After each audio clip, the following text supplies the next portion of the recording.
The humid August heat in downtown Chicago made the air conditioning in St. Michael's Cathedral feel insufficient as I adjusted my navy blue dress and watched my son Marcus walk toward the altar with Victoria, his fiancée of 4 years.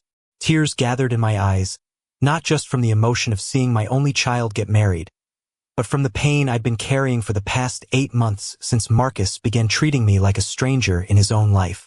The tension had started when Victoria began planning the wedding with her mother, systematically excluding me from every important decision while relegating me to the role of simple guest at my own son's celebration.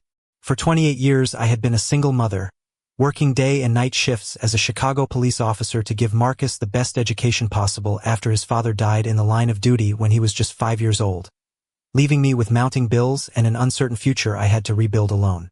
If this story is touching your heart, please comment below where you're watching from, give this video a like, and subscribe to our channel because we truly help families going through difficult situations like this. Your support helps us continue sharing these stories of overcoming adversity. What Marcus and Victoria didn't know was that 4 months ago I had received a call that would change everything forever. Attorney Robert Sullivan, a specialist in police benefit claims, had contacted me about a legal investigation that had taken years to complete. Apparently, Marcus's father, Detective James Mitchell, had a life insurance policy through the Chicago Police Department worth $53 million that had remained unclaimed for decades due to bureaucratic errors and address changes that prevented the insurance company from locating me properly. During all these years of financial struggle, working double shifts in the South Side precinct and taking security jobs on weekends to afford Marcus's private school tuition, this fortune had been waiting for me without my knowledge. The irony was both bitter and sweet. I finally had the resources I had always dreamed of, but my son was treating me like I was a burden in his new life with Victoria. The wedding was taking place in one of Chicago's most elegant churches, in the Gold Coast neighborhood where Victoria had grown up surrounded by luxuries I could never provide for Marcus during his childhood in our small apartment in Pilsen. Her family belonged to that privileged social class of Chicago, owners of a successful chain of upscale restaurants that had allowed them to live without financial worries while I counted every dollar to make ends meet. Victoria had insisted that I wear a discreet dress and sit in the third row, not in the front as traditionally corresponds to the groom's mother. Her argument was that her paternal grandparents, who had financed much of the ceremony, needed to be closer to the altar. The humiliation had been constant during the months of preparation, from small exclusions to disparaging comments about my economic and social level. The religious ceremony proceeded without incidents, with Father O'Brien blessing the union while I fought against the knot in my throat seeing Marcus so in love and apparently oblivious to the pain his distancing was causing me.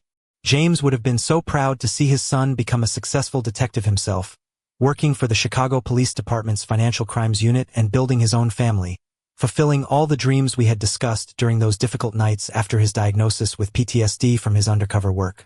The afternoon weather was typical of August in Chicago, with gray clouds threatening rain and that characteristic humidity that makes clothes stick to your body. The reception would be held at the exclusive Palmer House Hotel, a luxury venue in the Loop where Victoria had insisted on celebrating, despite the cost representing the equivalent to 3 years of my salary as a police sergeant. During the ride to the reception venue, I traveled alone in my 10-year-old sedan while Victoria's family moved in a convoy of luxury SUVs. The economic difference was evident in every detail, from the quality of their outfits to the naturalness with which they handled expenses that for me represented important financial decisions I needed to meditate on for weeks before making. Upon arriving at the hotel, the decoration was spectacular. Imported white and gold flowers, a marble dance floor, tables dressed with fine linen tablecloths, and a panoramic view of the Chicago skyline that took your breath away. Everything had been paid for by Victoria's parents, who didn't miss an opportunity to subtly remind me of my inferior economic position through seemingly innocent comments about the sacrifice that represented including the entire family in such an expensive celebration. Victoria's mother, Mrs. Catherine Whitmore, had organized the table distribution, placing me at table number 9, alongside distant cousins and casual acquaintances, while she occupied the main table next to the newlyweds and closest family members.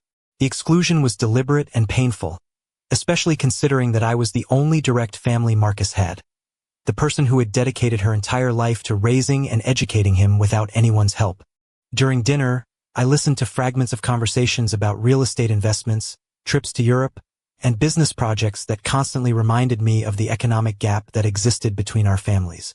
Victoria's guests spoke naturally about figures that represented fortunes to me, while I smiled politely and tried not to feel out of place in my own role as mother of the groom. The most painful moment came during the toasts, when Mrs. Whitmore took the microphone to give an emotional speech about how Victoria had chosen well in finding Marcus, but specifically mentioning that she hoped my son would be capable of maintaining the lifestyle his daughter was accustomed to without needing external help. The hint was clear and humiliating, insinuating that I represented a potential economic burden for the new couple. Marcus, who had drunk more champagne than usual, stood up to respond to his mother-in-law's toast with words that stabbed like daggers into my heart. He spoke about his gratitude toward Victoria's family for accepting him despite his humble origins, and mentioned that he hoped to be able to completely independence from any responsibility toward the past to build a prosperous future alongside his wife. His words were received with enthusiastic applause from Victoria's family. The humiliation was complete when Marcus added that he hoped everyone could understand that his new life required certain adjustments in his previous family relationships, and that he expected to count on everyone's understanding to make those necessary changes.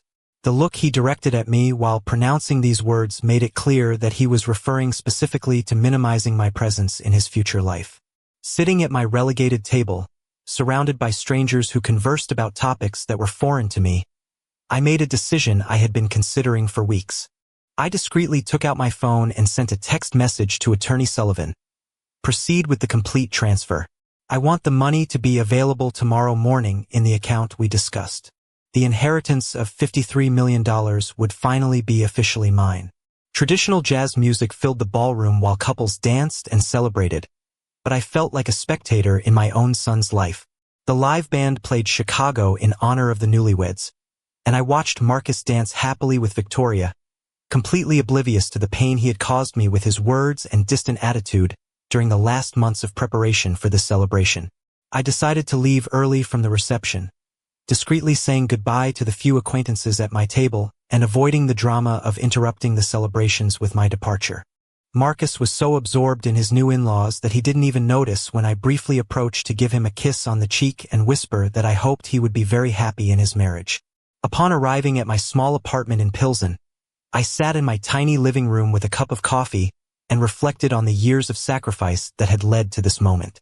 I remembered the nights working double shifts at the precinct to pay for Marcus's tuition, the weekends taking private security jobs to afford his uniforms and school materials, the vacations we never took because every dollar was important for his education. The following morning brought both the emotional hangover from the wedding and the bank confirmation that the inheritance had been successfully transferred to my account. $53 million appeared in my bank statement as a tangible reminder that James had thought about our future even in his final moments, establishing that insurance policy that finally reached my hands after nearly 3 decades. During the following weeks, Marcus and Victoria departed for their honeymoon in Europe, a trip financed by her parents and exhaustively documented on social media, where they appeared at elegant restaurants, luxury hotels, and exclusive tourist destinations. The photographs they shared showed a life of abundance that dramatically contrasted with the austerity in which we had lived during his childhood and adolescence. While they enjoyed their honeymoon, I made important decisions about my new financial future. I hired an investment advisor recommended by Attorney Sullivan, and we began working on a diversified portfolio that would allow me to live comfortably while generating passive income. I also explored real estate investment opportunities in emerging areas of the city, thinking about properties that could generate long-term rental income. One of my first purchases was a condominium in Lincoln Park, not far from where Victoria's family had lived, but I chose a discreet building that wouldn't draw unnecessary attention. I wanted to have economic security without ostentation, preferring to maintain a low profile while adapting to this new financial reality that still seems surreal after decades of constant economic limitations. I also decided to make some investments in my personal well-being that I had postponed for years due to budget restrictions. I enrolled in a quality gym, updated my wardrobe with elegant but discreet pieces, and scheduled the medical checkups I had been postponing for economic reasons. It was time to take care of myself after decades dedicated exclusively to caring for others. Marcus's return from his honeymoon brought a cold and distant phone call where he informed me that he and Victoria had made the decision to establish clear boundaries in our family interactions. He explained that they would visit only on very specific special occasions, and that he expected me to understand their need to focus on their new family without external interference that could cause tension in their marriage. The phone conversation lasted less than 10 minutes, and Marcus seemed to be reading from a prepared script, probably elaborated together with Victoria during their European vacation. He informed me that they had bought a house in Lincoln Square, an exclusive residential development on the north side of the city, thanks to a loan that her parents had granted them to establish themselves as an independent couple. 2 months after the wedding, my life had changed completely, but not in the way I had expected when I dreamed about my son's marriage. I had economic security for the first time in my adult life, but I had effectively lost the close relationship with Marcus that had been the center of my existence for more than 3 decades. The personal transformation I experienced during this period was profound and unexpected. After decades dedicated exclusively to being a mother, worker, and provider, I finally had time and resources to rediscover who I was as an independent individual. I enrolled in watercolor painting classes, a hobby I had abandoned in college when Marcus was born, and discovered that I retained both the skill and passion for artistic expression. I also began to travel modestly but significantly, visiting places within the United States that I had always wanted to know but could never afford. Sedona, Napa Valley, Charleston, destinations I had seen in magazines, but that had remained as unreachable dreams during my years as a single mother with limited resources. 6 months after the wedding, I received an unexpected call from Marcus. His voice sounded different, less confident, and he asked if we could meet to talk about some important things. There was something in his tone that suggested this wasn't a simple social visit, but that something had changed in his life that required my attention or possibly my help. We met at a coffee shop in the Loop, neutral and comfortable for both of us.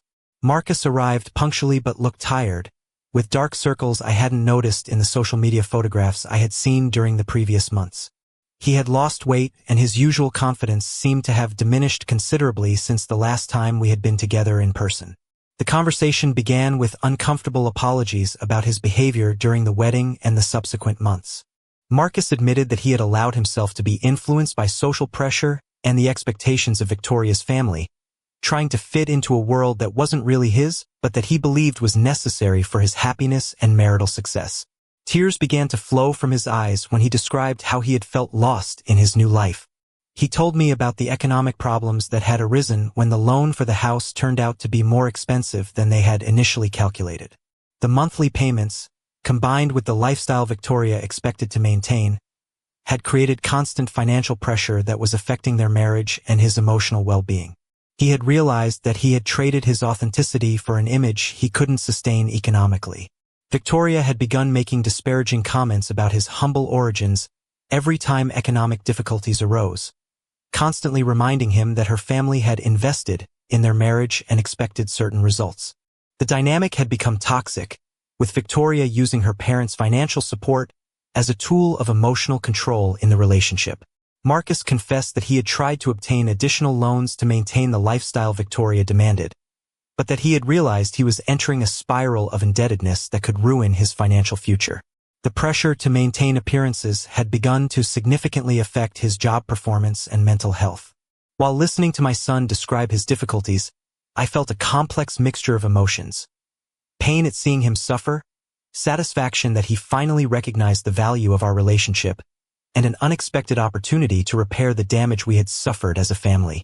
But I also recognized that this was an important lesson Marcus needed to learn about authenticity and real values in life. I offered him my unconditional emotional support, but was clear that any practical help would depend on genuine changes in his attitude toward our relationship and toward the values that had been important in our family during all the years of struggle. I didn't mention the inheritance yet, wanting to make sure his repentance was genuine and not motivated by desperate economic needs. During the following weeks, Marcus began visiting me regularly, initially to vent about his marital problems, but gradually rediscovering the comfort and unconditional support that had characterized our relationship before his marriage. We talked about mistakes, forgiveness, and the importance of maintaining authenticity in all relationships, including marriage. Victoria didn't approve of these visits and had begun creating conflicts every time Marcus mentioned having spent time with me.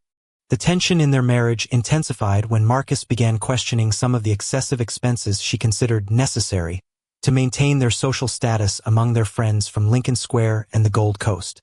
The crisis came when Victoria gave him an ultimatum: choose between maintaining a close relationship with me or preserving their marriage. She argued that my negative influence was making Marcus question the financial and social decisions they had made together, and that it was necessary to completely cut any emotional dependence toward his mother so their marriage could prosper. Marcus called me that night, crying on the phone while telling me about Victoria's ultimatum and his confusion about what decision to make. It was evident that he had matured considerably during the months of pressure and stress, and that he was finally beginning to evaluate his life based on his own values instead of the external expectations he had been trying to fulfill. It was at that moment when I decided to reveal the truth about the inheritance. I explained the entire situation: his father's life insurance policy, the years it had remained unclaimed, the legal process that had resulted in the transfer of $53 million to my name. Marcus was in complete shock, initially unable to process the magnitude of what I was telling him. The revelation completely changed his perspective on the economic dynamics that had been controlling his life during the past year.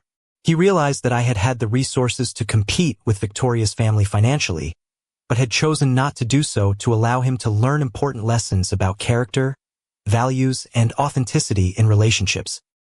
He also understood that his behavior during the wedding and subsequent months had been especially painful, considering that I had been dealing with this new financial reality while being treated as an economic burden by his new in-laws. The irony of the situation was evident. He had been rejecting the only person in his life who truly had the financial capacity to support him without conditions or manipulations. Marcus made a brave but necessary decision. He confronted Victoria about the ultimatum and explained that he wasn't willing to cut the relationship with his mother as a condition to continue their marriage. He also communicated his intention to reevaluate their lifestyle and reduce unnecessary expenses to live within their real means, regardless of her social expectations. Victoria's reaction was predictable but devastating.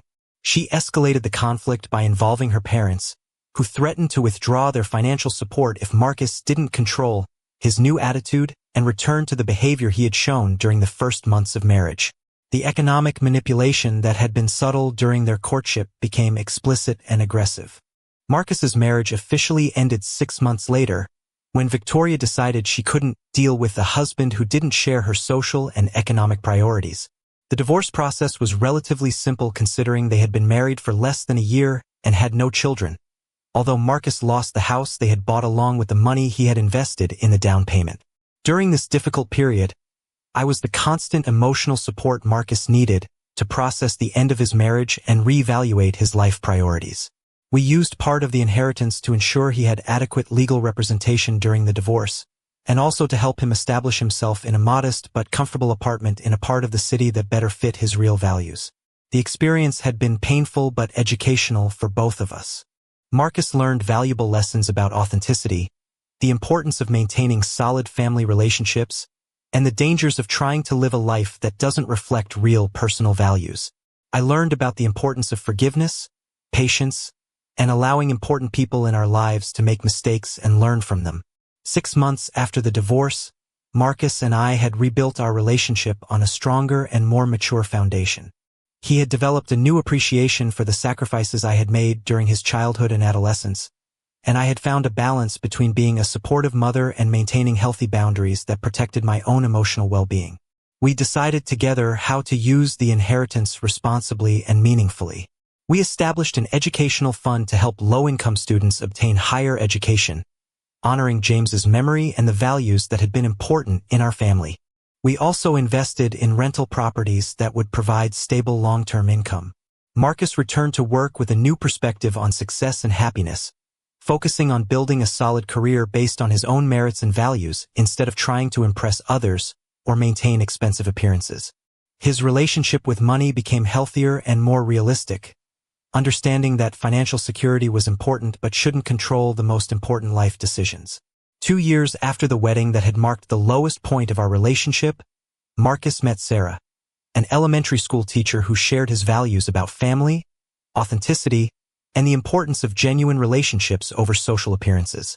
Their courtship developed naturally and without pressure, based on real compatibility instead of superficial impressions or economic considerations. When Marcus introduced me to Sarah, it was immediately evident that this relationship was fundamentally different from what he had had with Victoria. Sarah treated me with genuine respect and warmth, showing real interest in getting to know me as a person and understanding the history Marcus and I had shared during all the years before she came into our lives. Marcus's second wedding, celebrated 3 years after the disaster with Victoria, was an intimate and authentic celebration in the garden of our new house, with local musicians, homemade food prepared by family and friends, and an atmosphere of genuine joy that dramatically contrasted with the cold ostentation of the first ceremony. Sarah had insisted that I occupy the place of honor as mother of the groom. During his speech at the reception, Marcus spoke publicly about the lessons he had learned about true love, the importance of family, and the value of maintaining relationships based on mutual respect and unconditional support. He specifically mentioned the sacrifice and wisdom of his mother, who had demonstrated that true love sometimes requires patience and forgiveness even when it hurts deeply. Our family's story had become one of redemption and growth, demonstrating that even the deepest wounds can heal when genuine love exists and the willingness to learn from mistakes. James would have been proud to see how his son had matured through difficulties and had finally found a life partner who valued real qualities instead of superficial ones. Today, 5 years after that painful wedding where I was relegated to being just a guest, I have a beautiful relationship with Marcus and Sarah, and I'm grandmother to 2 precious grandchildren who fill my life with joy and purpose. James's inheritance gave us financial security, but the lessons learned during the difficult years gave us something much more valuable: a deep understanding of unconditional love and the importance of remaining true to our most important values regardless of external pressures. Material wealth had come into our lives, but the emotional and family wealth we had rebuilt after almost losing it was the real treasure we had obtained from this entire experience. We had learned that true love transcends economic and social differences, and that the most valuable relationships are those that survive the most difficult tests and emerge stronger on the other side. If this story has touched your heart, we'd love to hear from you. Please take a moment to comment below and let us know where you are watching from, as well as your thoughts on family dynamics like this. Every perspective matters, because stories like these remind us that while families may face struggles, challenges, and even heartbreak, there is always an opportunity for healing, connection, and growth.